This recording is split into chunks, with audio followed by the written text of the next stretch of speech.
네, 오늘 이제 벌써 저희가 이제 국밥간담회 새로 시민사회단체 연대회에서 진행하고 있는 국밥간담회가 지금 현재 이제 더 막바지 그죠? 이제 네 번째 순서입니다. 그래서 조상호 후보님 모시고 저희가 시민사회에 관련된 여러 가지 정책 의제들 같이 말씀 나누는 그런 시간 갖도록 하겠습니다. 먼저 그러면 인사를 편하게 후보님부터 인사해 주시면 될 것 같습니다. 예, 안녕하십니까. 더불어민주당 세종시장 예비후보 조상호입니다. 반갑습니다.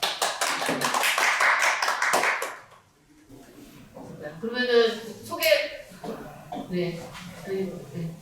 세종 참여연대 상임대표 정영근입니다. 안녕하세요. 세종 IWC 사무총장 홍진영입니다. 감사합니다. 안녕하세요. 세종 민주헌법 개선사업회 사무처장 박나은입니다. 반갑습니다. 네, 저는 세종 참여연대 사무처장 성은정입니다. 저희가 이제 국방간담회를 기획을 하게 된 게 저희가 이제 시장 예비후보들 지난 내란을 겪으면서 시민들하고 국민들하고 소통하는 어떤 그런 자체자, 어떤 지도자 역할이 얼마나 중요하냐라고 하는 걸 다시 한번 깨닫게 되어서 그래서 이제 시민들의 어떤 음식의 상징일 수도 있는 국밥도 먹고 근데 그 전에 좀 정돈된 분위기에서 이제 먼저 저희가 이제 정책 의제 관련해서 쭉 말씀을 드리고 이렇게 기획을 하게 되었습니다. 그래서 보시면은 저희가 이제 유튜브로도 저희가 관련된 후보님들하고 나눴던 얘기들도 나갈 거고요. 그 다음에 보도자료를 통해서는 시민분들에게도 이런 시민사회 의제들을 후보님들께서 동의해 주시고 정책과 관련된 말씀을 나눴다라고 하는 이야기들로 보도자료도 나갈 예정에 있습니다. 그래서 오늘 저희가 이제 10개 미리 이제 각 캠프에 10개 그 정책 과제를 선별하고 엄선해서 저희가 내용을 나왔는데요. 그 뒤에는 보면은 10개보다 뭐 절중해서 안 나온 건 아니고요. 어쨌든 꼭 이것만은 좀 정책화 하자라고 하는 거에서 10번까지 번호 외에 22개 과제에서도 굉장히 중요한 내용들이 많이 담겨져 있습니다. 그래서 오늘 뭐 이 정책 과제 관련된 거와 그 다음에 여러 개 과제들 같이 녹여서 말씀 나눠주면 될 것 같고요. 그래서 이제 뭐 어쨌든 진행상 저희가 10개 정책과제 관련해서 말씀을 먼저 드리고 후보님께서 적주 정책과제 관련된 거에서 이제 말씀을 한꺼번에 해주시는 이렇게 하고 나서 그 다음에 이제 자리 옮겨서 편하게 국밥 드시면서 이제 말씀을 나누는 그렇게 가지면 될 것 같습니다. 먼저 저희가 10개 의제를 드렸는데 혹시 저희 공통적으로 여쭤보는 거거든요, 후보님들한테. 그래서 이 10개 정책 과제 중에, 이거는 좀 편하게 동의가 되는데, 이거는 좀 동의가 어렵건 아니면 조금 이게 뭐지 하는 저희가 원래 한 문장으로 이렇게 내용을 드린 거라 전체적 내용을 안 했어서 좀 이렇게, 이거 뭐지 했던 부분들도 있으실 것 같아요. 그래서 10개 중에 좀 그런 거 먼저 말씀을 한번 해주시면 저희가 그거 얘기하고 전체 정책까지 말씀드리는 걸로 하겠습니다.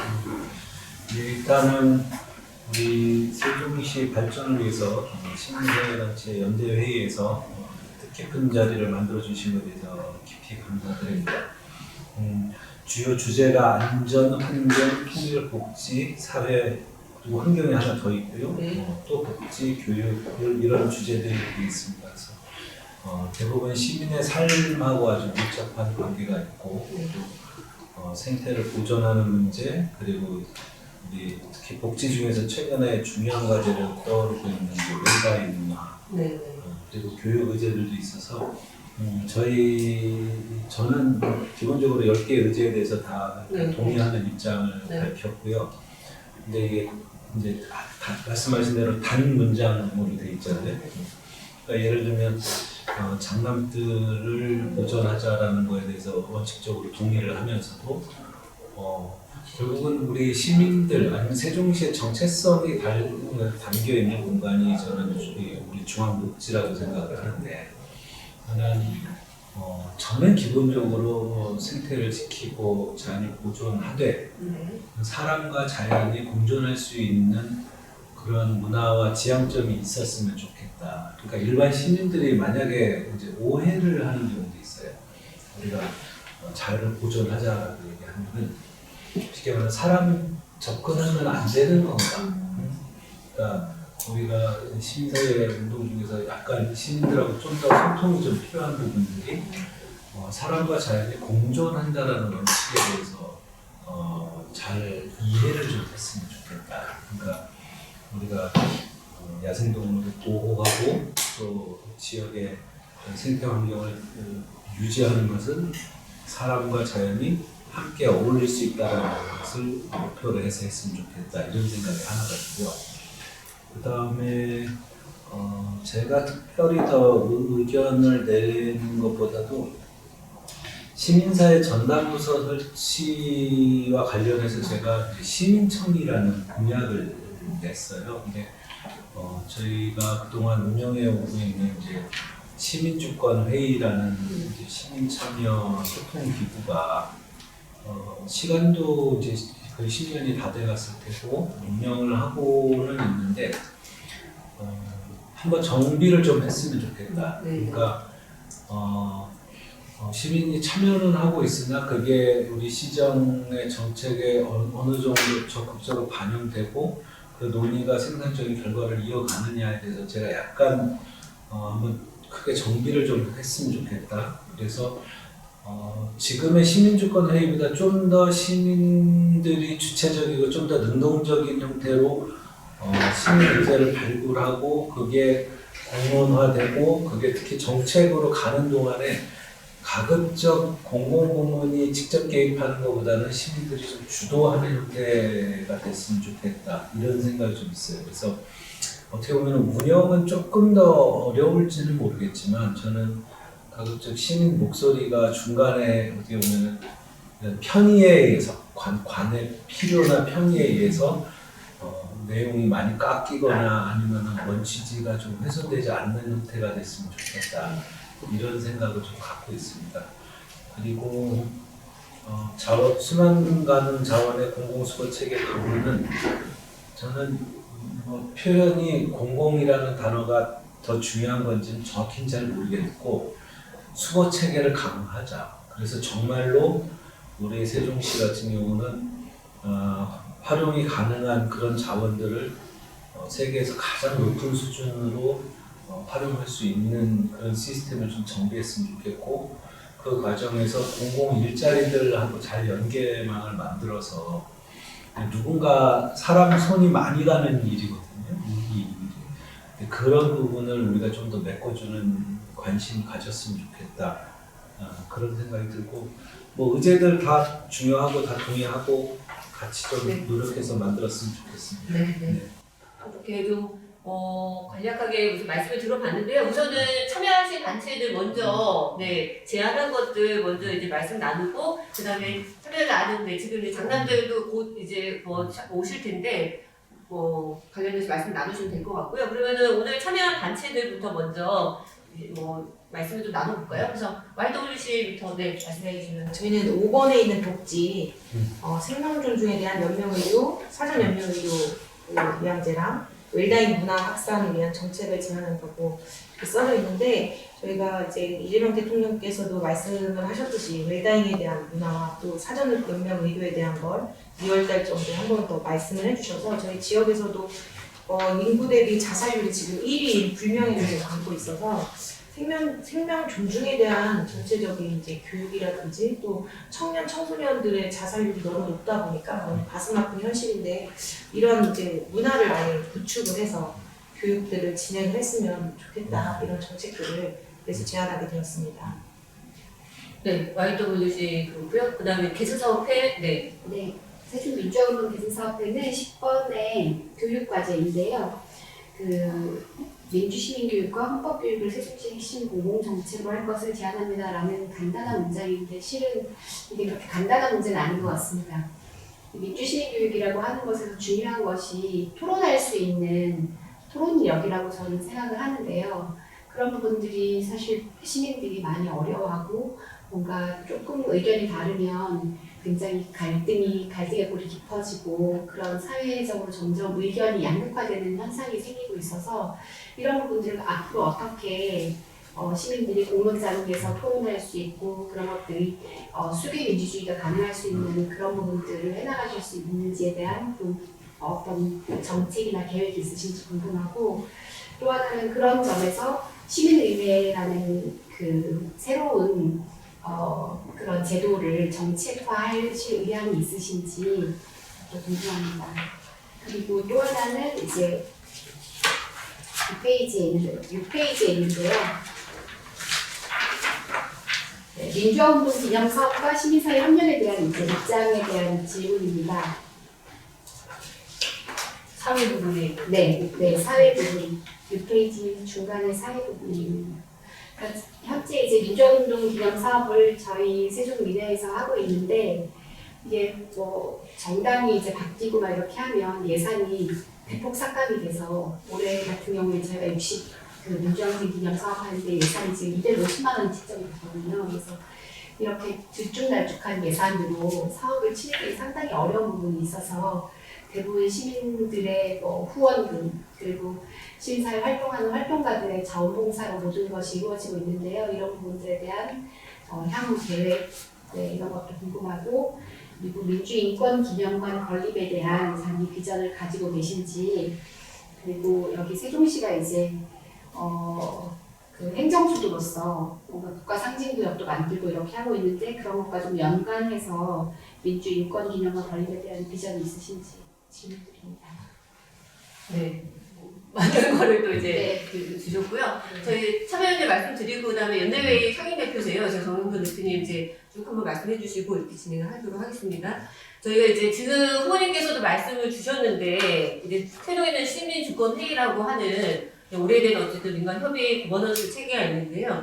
요것보다도 지금 행정안전부로 해서 말씀드렸지만은 시민참여기본법, 그러니까 청년기본법처럼 시민참여기본법이라고 하는 것이 법 통과가 상반기 내에 지금 이해식 의원이 발의해서 내용이 지금 나와 있고요. 여기 가장 중요한 건 세 가지가 우선은 이제 시민사회를 활성화한다라는 내용, 그 다음에 수기 공론장, 그 다음에 민주시민 교육, 그 다음에 정책 참여 이렇게 네 가지 정도를 골자로 한 시민참여기본법이 통과가 될 예정이 있고 거기 안에 보면은 국가시민참여위원회라고 하는 위원회 구성을 17개 자치시도에서는 하여야 한다라는 의무조항으로 들어가 있습니다. 그러면은 현재 이제 민주시민교육원이라고 하는 비슷한 형태의 어떤 그런 지자체마다 있는 것들과 그 다음에 없는 데는 새로 어떤 센터 설립이 가능하다라고 얘기가 되고 있고요. 사실 그 센터 안에서 이런 업무들을 좀 주되게 진행을 하게 될 상황으로 보여집니다. 그래서 시민주권회의와 그 다음에 민주시민교육과 관련된 여러 가지 시민사회에 있는 목소리들이 어떤 세종에는 지금 현재 없거든요, 센터가. 그래서 어떤 형태로든 그 모습을 모양을 갖추기에는 타 지자체는 이미 있는 데들이 있기 때문에 이 법이 통과가 됐을 때 관련해서 조금 충돌이 있을 수 있지만 세종에는 없어서 아마 이제 신설하거나 하는데 속도를 낼 수 있는 상황이 있습니다. 근데 이제 지금도 얘기하듯이 민주시민 교육과 관계된 것, 어떤 기념과 관계된 것들도 여러 가지 시민사회 그런 요구들이 이러한 국가시민참여위원회라고 하는 것을 통해서 어떻게 세종에서 좀 정착해서 될 수 있을 것인가라고 하는 것들은 아마 이제 고민을 좀 하셔야 되는 상황인 것 같습니다. 그래서 저희가 이제 시민사회가 실은 그래서 시민참여기본법이라고 하는 행안부 행정안전위원회 소속으로 해서 만들어지는 이 국가참여위원회라고 하는 거가 있었던 때와 없었던 때로 두 군데로 나눌 수도 있을 예정입니다. 그래서 실질적으로 행정에 그러니까 이제 정책하고 그냥 지원만 해주고 뭐 하는 정도의 것들 그리고 기존에는 사실 그 행정에서는 시민사회를 이제 견제하고 감시하고 이런 쪽으로만 어떤 그런 법이나 이런 것들이 있었는데 이제는 실질적으로 지원해주고 행정에 관련된 시민과 관계되어 있는 것들은 시민들가 여기서 어떤 식의 목소리를 내고 그걸 정책화해서 이렇게 저렇게 해달라고 하는 프로세스까지 지금 제안을 하고 있는 거라 좀 어쨌든 되게 획기적인 그런 시민사회에서는 좀 장이 마련이 됐다라고 좀 보여집니다. 그래서 세종에서도 지금 있는 여러 가지 거버넌스 체계와 그 다음에 요 국가참여위원회라고 하는 설치해야 되는 위원회 요거가 이제 핵심 쟁점이 될 것 같은데요. 근데 이제 기본적으로 다른데, 그러니까 인권위원회도 마찬가지인 게 위원회는 설치가 되는데 대부분 공무원들로 이제 행정으로 이렇게 해달까 공무원들로 주로 구성이 되는데 이 구성 부분에서도 사실 시민들의 목소리를 담을 수 있는 그래서 실질적으로 시민들이 참여할 수 있는 이런 구조들도 같이 고민이 좀 세종에서도 좀 되었으면 좋겠다라고 하는 바람이 있습니다. 그래서 위원회나 이게 어쨌든 행정안전부 소속으로 해서 지자체마다 그 설치가 돼야 되는 거기 때문에 세종에서도 빠르게 좀 진행이 될 건데 다시 한번 말씀드리면 그러한 상황 속에서 좀 시민들의 실질적인 목소리 이런 여러 가지 세종에 있는 것들이 좀 잘 담을 수 있는 걸로 센터나 아니면은 위원회가 설치가 되기를 바라는 마음에서 좀 말씀을 드려봤고요. 그래서 저희가 보시면은 아까 그 사회 부분에 6중, 7중인데요. 7쪽에 보시면은 시민사회 발전 공익활동 증진이라고 하는 1, 2, 3번이 있어요. 조례 제정, 지원센터 설치, 그 다음에 공익활동 지원이라고 하는 것이 있는데 이게 저희가 세종에 13년부터 계속 시민사회가 만들어지면서 요구를 해왔던 부분인데 이게 이제 계속 아직 인구수가 몇만이 안 되어서 안 된다, 뭐 아직까지 여력이 안 된다, 시민사회 단체인데 아직 구성이나 이런 것들이 단체가 성격이 부족하다라고 하는 그런 거 지연되어 왔던 건데 이게 지금 시민참여 기본법이라고 하는 법 통과 그리고 국가시민참여위원회라는 위원회 설치를 통하면은 이게 한꺼번에 다 해결이 되는 거죠. 조례도 위원회 관련된 조례도 만들어져야 되고 관련된 센터 설치가 되어야 되고 그 다음에 공익활동, 시민사회 공익활동을 지원할 수 있는 이런 것들이 한꺼번에 그 법 통과로 인해서 이제 진행 목전에 두고 있는 이런 상황이라서 시민사회에서는 좀 기대감이 큰 상황입니다. 네. 주신 네 가지 말씀에 대해서 제가 전체적으로 말씀 좀 해달라고 네. 먼저 먼저 말씀하세요. 아니, 먼저 말씀을 하시고 네네. 기대가 커서 네네. 너무 한꺼번에 많이 배운다. 네네. 그러니까 좀 끊어서 네네. 하시죠. 그러면 우리 연명의료 웰다잉 문화 확산 관련해서는 세부적인 내용은 따로 여기 주시진 않은 걸로 제가 기억하는데 요 안에는 없죠? 요 뒤에 부분에는 다른 거를 그죠. 네. 웰다잉 관련된 거는 네, 있긴 한데 그거는 따로 네. 뭐 저는 기본적으로 연명의료나 웰다잉 문화 이런 관점이 이제는 우리 사회도 필요하고 시민들에서 고찰하는 것들을 최대한 수용해서 좀 해가려고 하고요. 아까 여기에는 명시는 안 돼 있는데 말씀 중에 이제 어쨌든 우리 세종시가 자살률이나 이런 거에서 이제 문제가 많습니다. 그래서 제가 공약으로도 좀 제시를 했는데 청소년 관련해서는 이제 그 청소년 상담이 지금 이제 고위험군 같은 경우도 상담 대기 시간이 한 달 정도 된다고 제가 말씀드렸어요. 그래서 그런 상담 제도나 인력을 확충하면은 아마 한 일주일 정도로 줄어들 것 같다는 거예요. 그래서 그거는 그대로 공약으로 발표를 했고 또 보건복지부가 운영하고 있는 시스템을 받아와서 이제 청년 외로움 센터라는 걸 설치를 하겠다라고 제가 발표를 했어요. 어쨌든 이제 사회가 좀 부유해지고 뭔가 이렇게 물적으로 풍요를 이루면 그 사람의 소외 현상이 더 커진다라고 얘기를 많이 하더라고요. 그러니까 사람이 소외되는 현상이 가속화될수록 이런 정서적 안정이나 심리적 도움이 굉장히 중요하다. 그래서 예를 들면 이제 장애 어르신들 피해 쉼터 같은 것도 우리 이번에 공약으로 반영을 했어요. 그래서 세종시가 재정적으로 어렵다 하지만 제가 특히 사회복지 분야에서 말씀 좀 나눌 때 돈으로 운영해야 되는 것을 못하고 있는 것들, 그러니까 그런 것들하고 이건 누가 봐도 반드시 좀 있어야 되는 것들은 우선적으로 좀 진행을 해보자. 근데 제가 특히 청소년 같은 경우에는 그 부모 학교도 우리는 제대로 운영이 안 되고 있더라고요. 그러니까 결국은 청소년들의 심리 안정, 정서적 안정 이런 것들을 돕는 일들이 이제부터 좀 체계화됐으면 좋겠다 얘기를 좀 드렸고요. 아까 그 우리 민주시민교육과 헌법교육은 뭐 제가 아니라 우리 민주당 내에서는 가장 중요하게 생각하고 있는 거라서 이거는 이미 여러 제도들이 좀 만들어진 걸로 알고 있는데 저는 이거는 당연히 하는 거고 교육청하고 시청이 협력을 해서 큰 틀에서 시민이라는 관점에서 그 생애 주기별로 이런 교육이 잘 이루어졌으면 좋겠다. 근데 제 의견은 이거는 그대로 하고 저는 그 시스템을 좀 활용을 해서 예를 들면 그 고등학교 시기 정도에는 국민연금이라든가 노동관계 법안이라든가 그러니까 시민으로 살아가는 게 반드시 인식하고 있어야 되는 제도들이 있어요. 우리나라는 그런 부분에 대한 사회적 학습의 기회가 별로 없는 것 같습니다. 그러니까 저는 민주시민교육이나 헌법교육 같은 것을 위해서 만드는 제도들이 일반 시민이 삶을 살아가는데 반드시 이해하고 알고 있어야 되는 교육하고 같이 묶여서 하면 좀 더 좋지 않을까, 그런 생각이 좀 있다는 말씀 드리고요.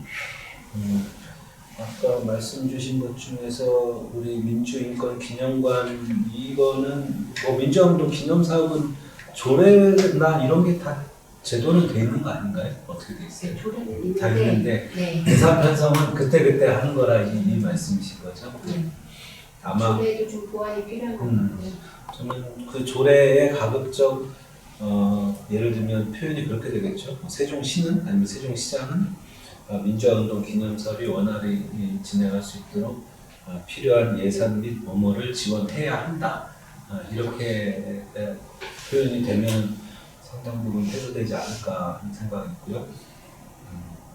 민주인권 기념관 건립은 이거는 저는 우리가 국회가 이번에 새로 설립을 할 때 그 민주주의 전당이라는 개념이 들어가는 걸로 알고 있어요. 그래서 일단은 기왕이면은 그거를 잘 만들면서 거기서 우리 세종시에 대한 논의도 조금 참여시키도록 유도하면 어떨까 하는 생각이 좀 있어요. 근데 어떻게 될지는 이제 실제 내용이 들어가 봐서 하는 게 어떨까 하는 생각이 좀 있고요. 그리고 아까 시민사회 전담부서 설치는 지금 말씀 주신 게 시민참여위원회라고 그러셨죠? 시민참여위원회. 제 기준으로 보면 예를 들면 제가 제안하는 시민청을 운영하는 그 의사결정 기구가 이 시민참여위원회가 되면 간단하지 않을까 하는 생각을 해요. 그래서 그 안에 지금 제안하고 있는 우리 세 가지 있지 않습니까? 공익활동 지원에 관한 조례, 공익활동 지원센터, 그리고 시민거점 공간 확대, 이런 것들이 다 시민청의 의제가 돼서 그 우리가 법적으로 설립해야 되는 위원회에 우리가 세종시 특성에 맞는 역할을 조금 더 부과해서 진행을 하시면 일이 좀 순탄하지 않을까 그런 생각이 좀 드네요. 그리고 아마 제가 민주화운동 기념사업은 저 말고도 관심 있는 분들이 좀 있겠네요. 열심히 하겠습니다. 네. 그리고 저기 장남대구는 시민모임의 상임대표이시고요. 김지훈 대표님도 우선 아까 좀 궁금해하셨었거든요. 이 환경 3번입니다. 이거 관련해서도 말씀을 제안을 해주시면 아니요, 다른 건 아니고 저는 주신 말씀 당연히 동의하고 그렇게 추진을 하는데 시민들에서 약간 염려하시는 부분을 좀 대변해서 말씀을 드리면, 그러니까 저도 그런 생각인데 우리가 자연을 보존하고 잘 관리하고 이런 거는 결국 사람과 자연이 공존하는 세상을 만들겠다. 그러니까 일부 시민들은 이런 논의를 하면 그러면 거기는 지금 사람은 접촉하면 안 되는 거냐, 사람은 거기에 어울릴 수 없는 공간이 되는 거냐, 이런 걱정을 많이 하세요 실제. 근데 저는 기본적으로 사람이 참여하거나 사람이 그 공간을 같이 동물들과 공유할 수 있는 방향으로 이런 제도나 시스템들이 좀 잘 정비가 됐으면 좋겠다.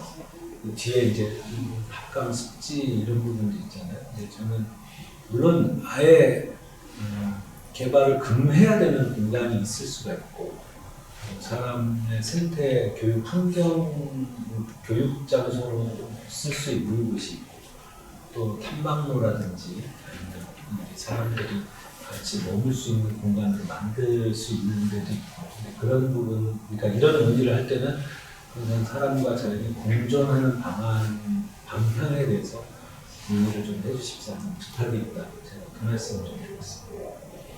얘기를 해주시면 제안을 배경으로 저희도 단체가 기본적으로 절대적으로 야생동물을 보호돼야만 된다라는 주장을 가지고 지금도 이미 많이 가서 이제 이용을 하고 있어요. 이제 금개구리 학교 같은 경우에는 가가지고 가서 이제 취지를 설명드리고 여기 오는 생물종들이 어디서부터 어떻게 오고 그렇게 되면 이해가 높아지게 되면 이게 동물들 너무 괴롭히지 않고 끝나는 시간에 빨리 나가야 되겠다 그런 생각을 하시고 그래서 우리는 이 토지는 개발할 때는 사람을 위한 거냐 야생동물을 위한 거냐 그런 기준이 있을지 몰라도 실질적으로 이제 그 토지 성격에 맞춰서 쓰다 보면은 저는 뭐 의견 충돌은 거의 없을 거라는 생각이 듭니다. 대신에 이제 우리가 여기를 애들이랑 같이 가서 뭘 할 수 있고 어떤 동물들을 만날 수 있고 그런 것들이 이제 애들 교육이나 사람들한테 어떤 영향을 주는지에 대해서 좀 체험해보고 이해하는 그런 기회들이 좀 넓어져야 그런 상충되는 의견들이 없을 것 같습니다. 이 개발의 관점으로 보면은 어떻게 개발할지 그것만 보이니까 좀 부딪힐 수밖에 없는데 우리가 다른 시도에서 갖지 못한 아주 차라리 야생동물 자원이라고 생각을 합니다. 그래서 순천처럼 관리를 해서 더 많은 야생동물이 찾아오게 해서 항구적으로 만들 것이냐 아니면 처음에 개발 계획은 아주 거창하게 했다가 나중에 개발하다가 보니까 이상하게 돼가지고 처음에 뜻이 없어진다 그러면 저희가 이제 상당히 부끄러운 부분이 될 수도 있다는 생각이고요. 그런 부분을 좀 없이라고 충돌하는 부분을 조절하기 위해서 사람들이 지금이라도 많이 와서 이용을 할 수 있는 그런 공간이 되도록 해야 되겠다. 근데 그걸 자꾸 지금 개발 압력이 이제 뭔가 어떻게든지 개발을 해보자, 편의를 위해서 조금이라도 좀 해보자 그렇게 하니까 법적 지위를 이용을 해서 도전을 하게 되면 사람들이 볼 수 있고 기회가 더 많아지니까 좋아지지 않겠나 이렇게 생각해서 말을 전했습니다. 관련해서 저도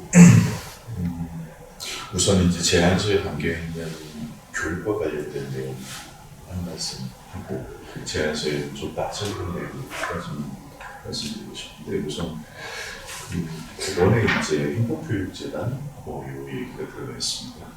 사실은 이제 교육 문제가 단순히 이제 교육청만의 일이 안되는 것이 꽤 오래됐습니다.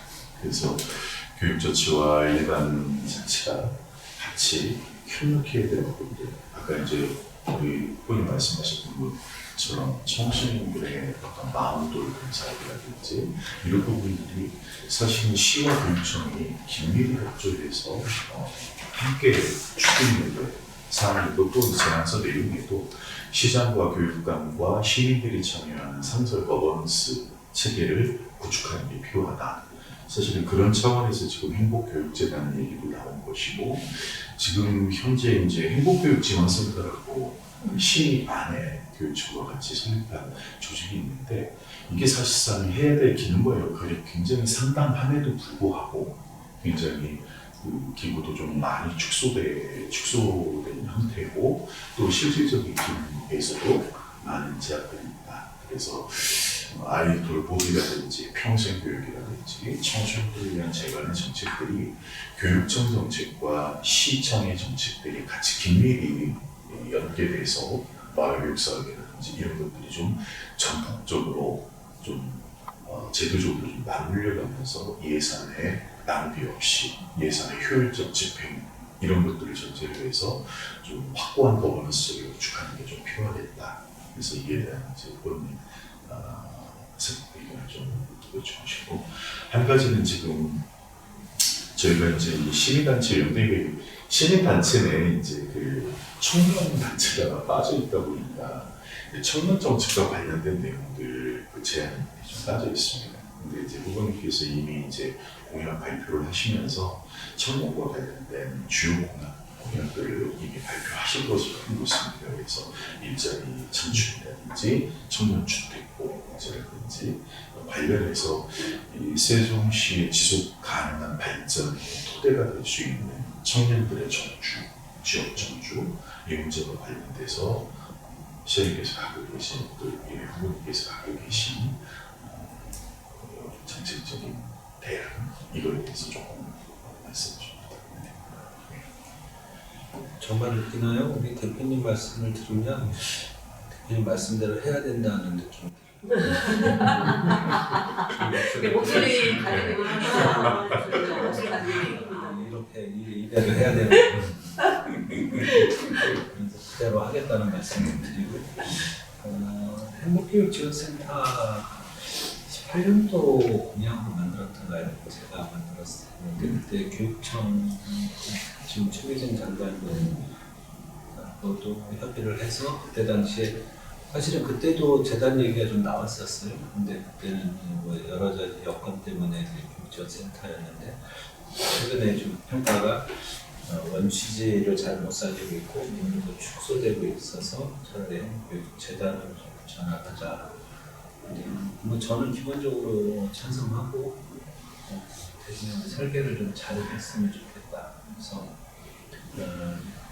정책의 효능감 중심으로 해서 정책을 좀 설계했으면 좋겠다. 그러니까 저 같은 경우는 시민들을 위해서 시민들이 특히 참여해야 되고 시민들이 좀 주도해야 되는 역할들이 있으면 아까 말씀드렸던 시민청이라는 데서 기본적인 틀, 이제 공약은 굉장히 단순하잖아요. 이렇게 하자라고 아무리 큰 공약도 A4 반 페이지 정도인데 행복교육재단을 어떻게 만들 거냐. 근데 저는 약간 세종시민 복지기준이라는 게 있어요. 제가 2014년도에 당시 유치시장님 공약으로 만들어가지고 지금까지 버전이 3개가 나왔는데 뭐 좋은 취지고 그게 도움도 많이 됐지만 대부분 이제 외부에 역량 있는 이제 교수님이나 연구자들이 주도를 해서 이제 만들게 돼요. 결국은 이제 좋은 의미가 담긴 책자로 만들게 되거든요. 결과물이. 근데 저는 이번에 만드는 세종시의 복지기준 이제 4.0은 현장 전문가들이 주도해서 만들었으면 좋겠다. 현장 전문가들이 수요자하고 일반 시민들을 같이 참여시켜서 우리 사회나 세종의 가장 시급한 순서 그리고 꼭 필요한 것들에 대해서 현장에서 느끼는 문제하고 수요자들, 필요로 하는 분들의 의견 그리고 일반 시민들 그러면 그런 활동에 재정을 지원하고 또 그런 데 참여하는 분들이 같이 모여가지고 3자가 합의가 되는 우선순위나 필요성이라면 저는 그대로 따르면 되지 않을까 이런 형태로 했으면 좋겠다는 말씀이거든요. 그래서 행복교육재단을 만드는 문제도 저는 좀 그런 식으로 했으면 좋겠다. 왜 그러냐면 안 그러면 우리 시청공무원하고 교육청 공무원들이 서로 예산은 자기 쪽이 좀 더 많이 가지려고 하고 일은 저쪽이 좀 더 많이 가졌으면 좋겠다. 이거는 어떻게 보면 당연한 얘기거든요. 근데 저는 가급적 같은 서로가 그 부담으로 보면 부담을 같이 서로 감내할 수 있는 범위 내에서 공유하고 약간 여력이 좀 더 있는 곳이나 아니면 좀 더 역할이 있는 곳이 좀 더 역할을 한다 그러면 그런 부분에 대해서 책임성과 권한도 조금 더 커지고 상대방이 그걸 좀 따라주는 그런 형태가 좀 됐으면 좋겠다 이런 생각이 좀 있어요. 그래서 저는 행복교육재단에서 예를 들면 심청 같은 곳에서 논의해서 결정해 주시는 방향으로 갔으면 좋겠다 말씀드리고 청년은 그러니까 세종시에 청년이 많이 살지만 그 청년들이 세종시를 삶의 터전으로 생각하는 비율이 과연 얼마나 될까 하는 문제가 있죠. 그래서 저는 기본적으로 청년 거주 5대 필수 조건이라고 제가 대선 때 만들어서 무기로 다니는 게 제가 느껴보니까 교육, 일자리, 문화, 주거, 건강 이 5가지가 충족이 될 때 청년들이 살만하다라고 느끼는 것 같아요. 근데 예를 들면 서울 같은 경우는 이 중에서 주거 빼고 4가지가 되는 거고 나머지 지역들 같은 경우는 주거만 되는 지역도 있더라. 그러니까 우리 세종시가 청년들이 머물고 싶은 도시 원래 노무현 대통령께서 뜻한 대로라면 수도권에 역량 있는 사람들이 세종으로 와야 되거든요.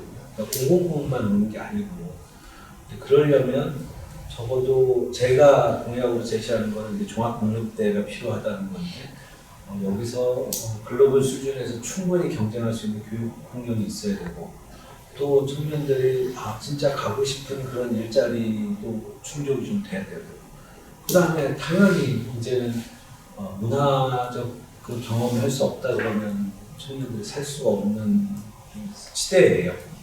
그리고 이제 주거하고 이제 건강 문제인데 그거를 갖춰 나가는 게 저희가 행정수도를 만드는 이 국가적인 큰 변화의 시기에 우리 세종시가 갖춰야 될 것 좀 갖춰 나가자.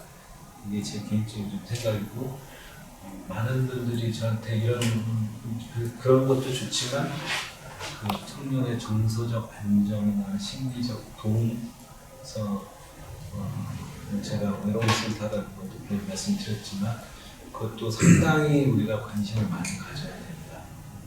과거에는 우리가 잘 모르고 느꼈던 일들이 지금은 삶에 굉장히 중요한 버팀목이 돼야 된다. 이런 생각이 좀 많이 들어요. 요즘 그 학교도 예를 들면 오늘도 제가 신문 칼럼을 하나 읽은 것 중에 도움을 주려고 만든 제도들, 특히 조금 진보적인 시각에서 제안을 해서 만든 제도들이 좀 촘촘하게 많이 생기는 것들이 있어요. 학교 내 분쟁이나 이 여러 가지들을 결국은 제도를 많이 만들어서 이렇게 그 투명하게 한달까 이런 좋은 취지로 시작을 했는데 제가 좀 뼈아프게 느낀 게 그런 게 변호사를 둘 수 있는 학생과 그렇지 못한 학생 간의 격차를 또 발생시키는 문제는 어떻게 할 것이냐.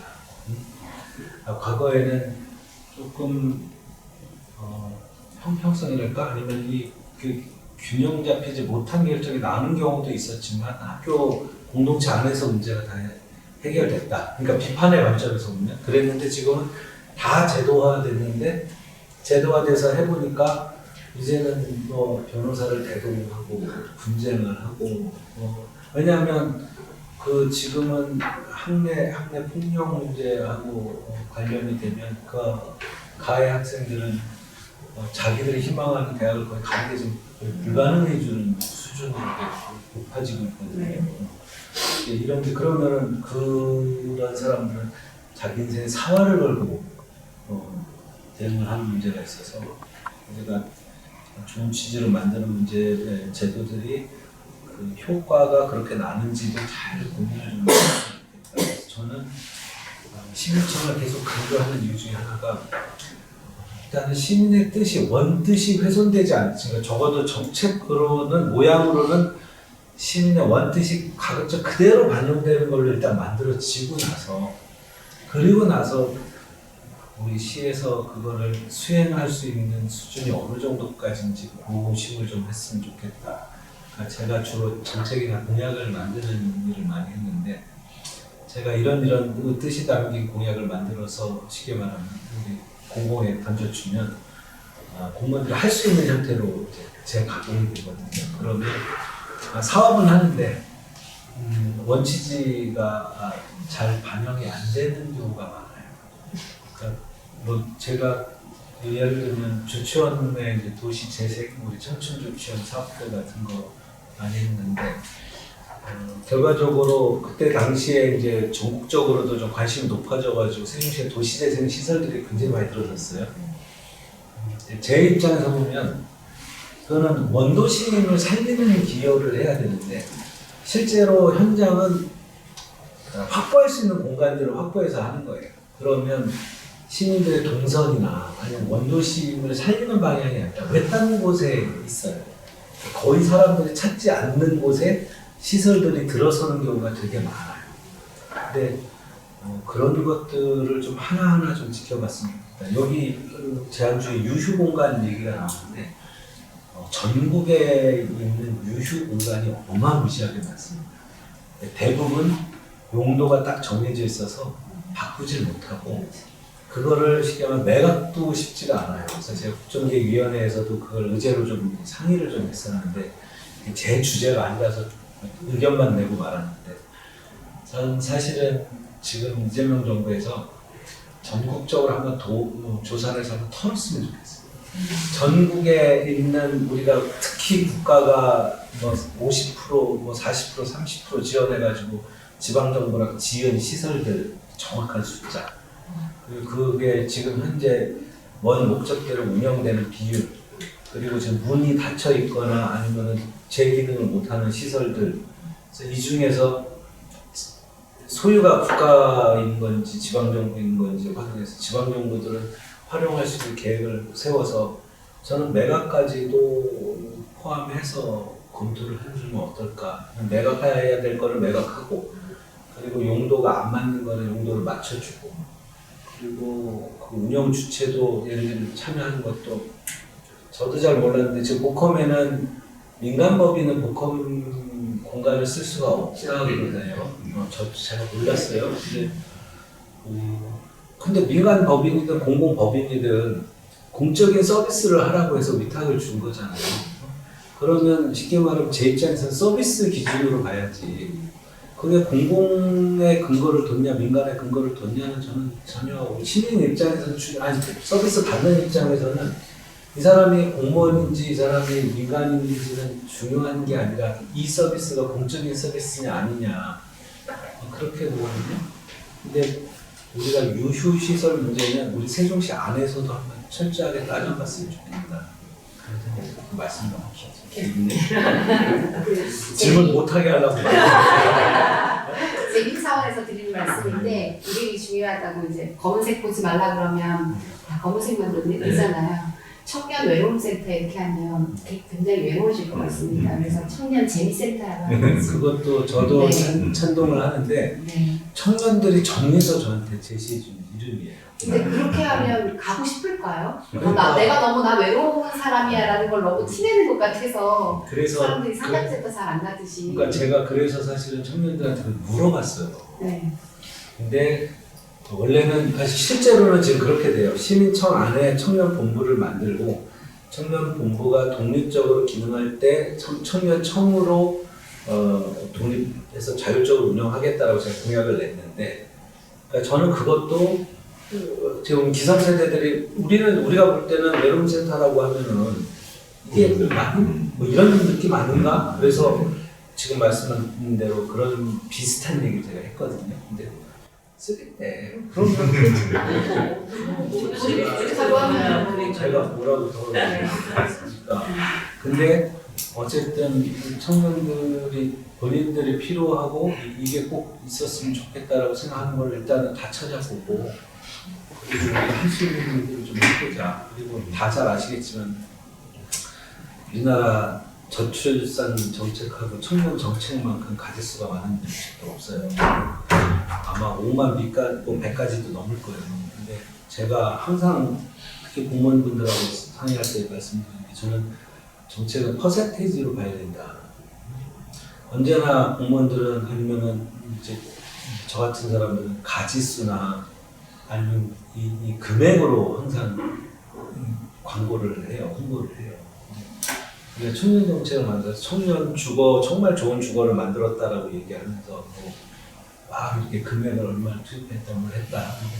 제 입장에서는 그래서 세종시 12만 청년 중에서 몇 프로에 해당되는 거냐. 예를 들면 뭐 100개.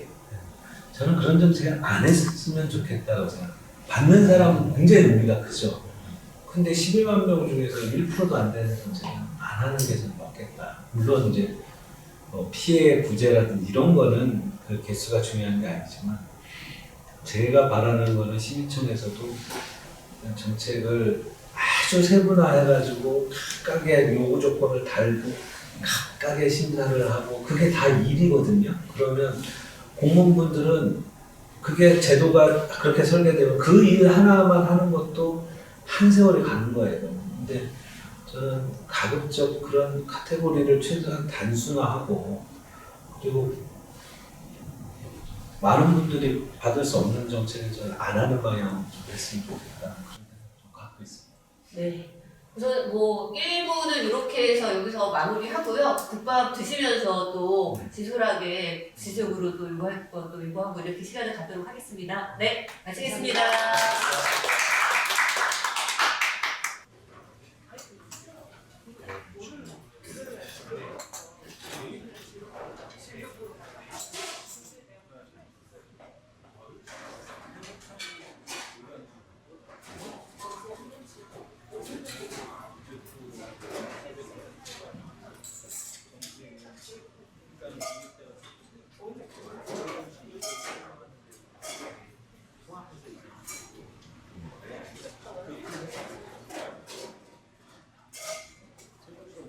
그